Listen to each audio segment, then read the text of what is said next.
would also make the comment that many systems integrators, including the small ones, and I want to say somewhat unsuccessfully, try to pivot from selling services to selling a product, right? And I mean, I can name a couple of examples, but ultimately, the goal is to try and reapply something you've done at a customer to then take that and sell that. I want to say like bundle package, whether it is pure hardware or hardware and software to other customers, right? And what I think happens Mhm. is that it is a very difficult challenge. I had actually spoken to a couple of people who went through that. And I think we spoke to Shane Ditrich. I don't remember the exact episode. And they've done that at House of Design with a robotics. House of Robotics. I believe could be House of Robotics. I think it was House of Design. But in any case, I think Okay. that is a very difficult task. And I think that also happens successfully at that whole like 30, 50 employee market. Again, that's what I've seen, and that's my opinion. For some, it happens much later. For some, it could happen earlier.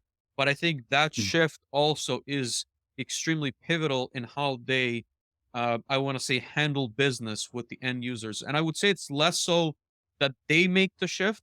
Like I said, it's more so that Mhm. the end users now trust them based on the technical capability. And again, drawing on my experience, what usually happens if you're a 1 to 5 person shop, it's relatively easy to get on a small support project, right? So, for example, if you're at a plan that's requiring some commissioning projects, you're going to almost take a flyer, I want to say, on a technical group that seems credible to come in and help you with startup support, right? So, if we're bringing in new manufacturing lines, new equipment, you're going to almost trial that person and see what they're capable of. As they prove themselves to you, you'll be a lot more lenient to bringing them into larger projects. But like I said, what happens on their side is that as demand increases, I think it's very difficult, and we'll get into the conversation in a few minutes to bring in other experts that sort of fill in the gaps that you don't have. I think that's a huge challenge